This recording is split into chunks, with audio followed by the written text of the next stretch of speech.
Hello and welcome back to Philosophy for Beginners. Today we step into the Renaissance, an age when Europe was rediscovering its classical heritage and reimagining the role of reason, faith, and humanity. Our guide is Desiderius Erasmus of Rotterdam, priest, scholar, satirist, and the so-called Prince of Humanists. Erasmus believed that learning and virtue, not superstition and dogma, should guide Christian life. Through his biting satire, The Praise of Folly, and his many scholarly works, he became a voice of reform, tolerance, and simple piety in a time of corruption and upheaval. Let us walk with Erasmus through the printing presses and turbulent debates of the early 16th century, and hear his moral plea for a gentler, wiser Christianity. Erasmus was born around 1466 in Rotterdam, the illegitimate son of a priest. Orphaned young, he entered a monastery as a teenager, where he received a strong education in Latin and classical learning. But Erasmus was restless. He disliked monastic rigidity and longed for the wider world of scholarship. With support from patrons, he began a life of wandering across Europe, teaching, studying, and writing in Paris, England, Italy, and Basel. Unlike many thinkers rooted in one university, Erasmus lived as a perpetual traveler, sustained by his pen and his wit. His encounters shaped him. In England, he befriended Thomas More, whose friendship inspired some of his greatest works. In Italy, he saw the Renaissance passion for ancient texts. And in Basel, he found printers who would spread his writings across Europe. Erasmus became one of the first true European intellectuals. His books and letters circulated everywhere, making him a household name long before the age of mass media. At the core of Erasmus's thought was what he called the philosophy of Christ. By this, he did not mean a system of doctrines, but a simple way of living patterned after Jesus himself: humility, charity, inner devotion. He argued that Christianity should be about the heart rather than endless rituals or theological hair-splitting. For Erasmus, Scripture and the moral teachings of Christ were the essence. All else was secondary. In pursuit of this vision, Erasmus published a groundbreaking edition of the New Testament in Greek in 1516, correcting errors in the Latin Vulgate and urging scholars to return ad fontes, to the sources. This was both a scholarly and a moral act. He wanted Christians to read the words of Christ more directly, to inspire genuine piety. He wrote manuals for children, guides for rulers, and essays on education, always with the same moral lesson: cultivate virtue, love truth, live simply. Yet Erasmus was also a sharp satirist. His most famous book, In Praise of Folly, 1509, written while staying with Thomas More, is a comic speech delivered by Dame Folly herself.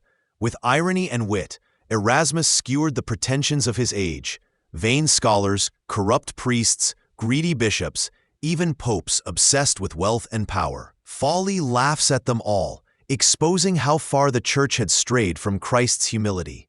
But Erasmus's satire was gentle, not destructive.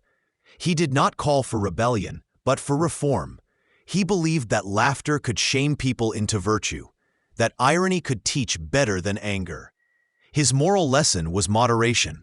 Cleanse corruption, but do not abandon the church. Pursue learning, but do not become arrogant. Enjoy life, but do not lose sight of piety. Erasmus's timing was fateful. Just as his works were spreading, Martin Luther launched the Protestant Reformation. At first, many thought Erasmus would join Luther. After all, both criticized indulgences and corruption. But Erasmus recoiled from Luther's fierceness. Where Luther thundered about predestination and broke with Rome, Erasmus urged patience, charity, and unity. Their famous debate over free will revealed the difference. Luther insisted humans are enslaved by sin. Erasmus gently defended freedom and responsibility. Caught between extremes, Erasmus angered both sides. Reformers thought him cowardly. Conservatives thought him dangerous. But his stance was consistent. Truth is best served by learning, dialogue, and moderation, not violence or fanaticism. His moral vision was one of tolerance in an age of fracture. Erasmus embodied Christian humanism, the Renaissance blending of classical learning with Christian ethics. He translated, commented, taught, and mocked, always with the goal of moral improvement.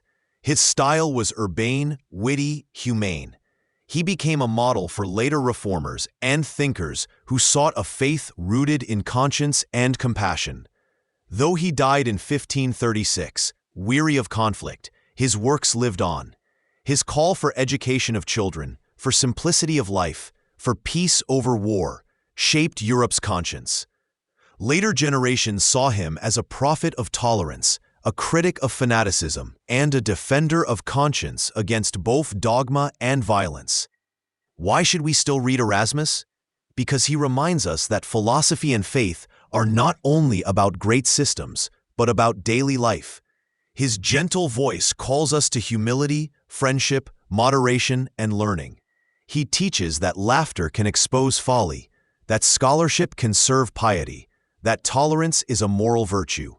In a world still plagued by fanaticism and division, his humanist wisdom remains timely. Thank you for listening to this episode of Philosophy for Beginners. In our next stage, we will remain in the Renaissance, but turn to a very different voice, Niccolò Machiavelli, the Florentine who shocked the world by separating politics from morality. If Erasmus urged moderation and virtue, Machiavelli will force us to confront the hard truths of power and survival. But before we leave Erasmus, remember this: philosophy need not always roar. Sometimes it whispers.